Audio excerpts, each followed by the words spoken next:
This was all masterfully planned and executed. During the Civil War, the Constitutional Republic abandoned Congress, which forced President Lincoln to issue martial law.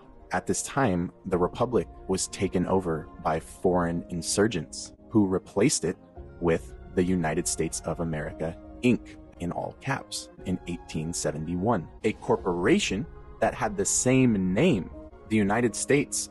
What better way to replace it without anyone noticing that they just got turned into a business and commercialized? Now, this corporation was later purchased by the banking powers behind the Fed in 1912. The Fed was created in 1913. Why did this happen? Well, the US was bankrupt when we sold the United States to foreign banking cartels, if you will. Salvage liens were placed on every asset. Check this out, including the people of the new federalized states. Now let's fast forward to 1933. An income tax was placed on the people to pay these foreign bankers who own the IMF, which owns the IRS. Look into what the IRS actually is. Who is the IMF owned by? You got to follow the money. Who funds it? It's the same people that own the United States Inc. Same few families, and they're not American. So when I say foreign insurgents, that's what I mean. So 1933, USA Inc. goes bankrupt. An income tax is placed on its people.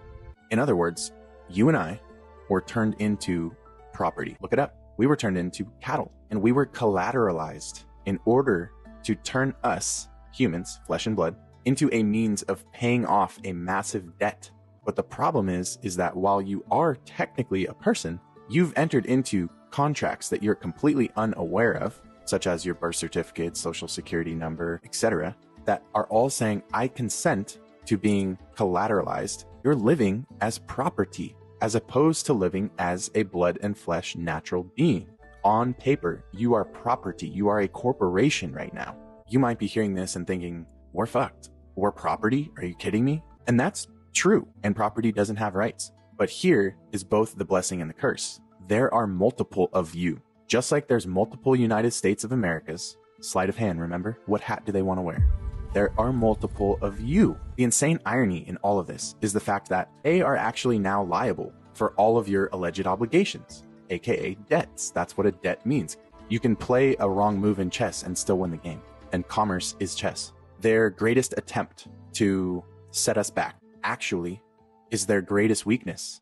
How can we owe debt if the United States is liable for all of its property? If we're its property, then it's the United States' burden to pay our debt. And that is exactly what the law says. I'm going to leave you guys with two different codes that I highly recommend you look into. First is going to be the House Joint Resolution Act 192. And when that occurred, the dollar was turned into what is called Federal Reserve debt notes. So if we're being asked to pay debts, but all we are given from the system is debt notes, aka fiat money, to pay back those debts, how can we pay a debt with a debt? I just want you to sit with that. They never gave you lawful money. They never gave you gold. They never gave you silver.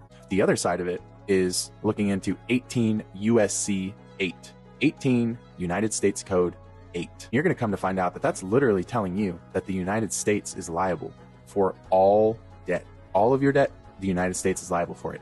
How can you pay a debt with debt notes? Don't let that go over your head. They already got paid. Whoever's coming after you, saying you owe a debt, whatever, they already got paid. Why would you be paying it twice? Common law, a completely different, higher level set of law that comes from God, the Creator, is for a natural blood and flesh man. And yet you have been following legal law your entire life.